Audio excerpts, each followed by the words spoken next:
ખેલ લે કટાળિયા કોઈથી નવ ટળે કટાળિયા કોઈથી નવ ટળે વિધિના લખેલ લે કટાળિયા કોઈથી નવ ટળે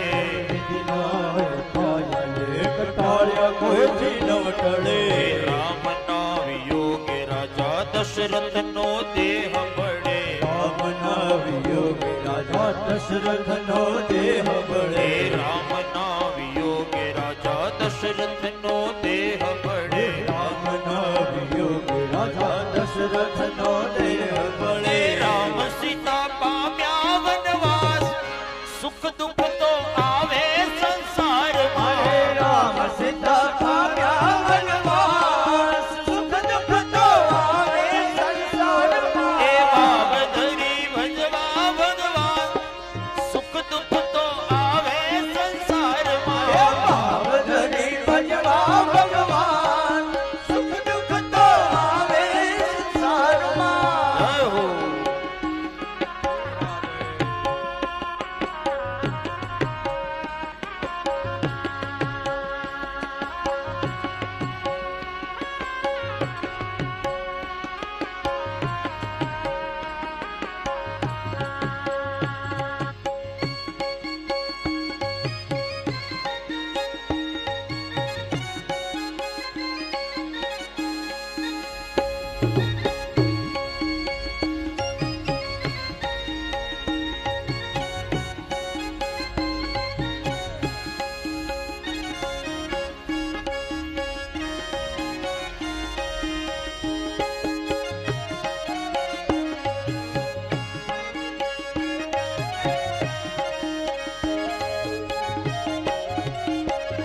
એ દુઃખમાં ડરવું નહીં ને હિંમત ના હારવી હિંમત ન હારવી હળવેથી જીવનની હોડી હંકારવી હળવેથી જીવનની હોળી હંકારવી એ હળવેથી જીવનની હોડી હંકારવી હળવેથી જીવનની હોળી હંકારવી એ સોંપવું પ્રભુને સુકાન રાધે સુખ દુઃખ તો આવે સંસારમાં પ્રભુને સુકાન સુખ દુઃખ તો આવે એ સંસારમાં ભાવ ધરી ભજવા ભગવાન સુખ દુઃખ તો આવે સંસારમાં ભાવ ધરી ભજવા ભગવાન સુખ દુઃખ તો આવે સંસારમાં જય હો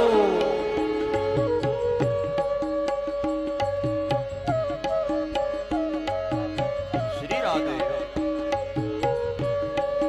હરિ બોલ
સાંભળજો, આ કડી વધારે સમજવા જેવી છે. દેવોને દુઃખ પડે માનવ શું કામ રડે, દેવોને દુઃખ પડે માનવ શું કામ રડે, ભાગ્યમાં લખેલ એ તો ભોગવવું સૌને પડે, ભાગ્યમાં લખેલ એ તો ભોગવવું સૌને પડે, ભાગ્યમાં લખેલ એ તો ભોગવવું સૌને પડે, ભાગ્યમાં લખેલ એ તો ભોગવવું સૌને પડે. કાયર ના બનવું લગાર, રાધે સુખ દુઃખ તો આવે ભગવાન કાયરના ભગવાન સુખ દુઃખ તો આવે સંસારમાં ભાવધરી ભજવા ભગવાન સુખ દુઃખ તો આવે સંસારમાં ભાવ ધરી ભજવા ભગવાન સુખ દુઃખ તો આવે સંસારમાં જય હો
દ્વારિકાનો નાથ મારો રાજા રણ છોડશે એને મને માયા લગાડી રે દ્વારિકાનો નાથ મારો રાજા રણ છોડ છે એને મને માયા લગાડી રે દ્વારિકાનો નાથ મારો રાજા રણ છોડશે એને મને માયા લગાડી રે દ્વારિકાનો નાથ મારો રાજા રણ છોડ છે એને મને માયા લગાડી રે એને મને માયા લગાડી મારા વાલા એને મને માયા લગાડી મારા વાલા એને મને માયા લગાડી જય દ્વારિકાધીશ. વાલા. એને મને માયા લગાડી મારા વાલા એને મને માયા લગાડી રે એને મને માયા લગાડી રે એને મને માયા લગાડી રે એને મને માયા લગાડી રે એ સુદામાનો મિત્ર મારો દ્વારિકાનો નાથ છે એને મને માયા લગાડી રે સુદામાનો મિત્ર મારો દ્વારિકાનો નાથ છે એને મને માયા લગાડી રે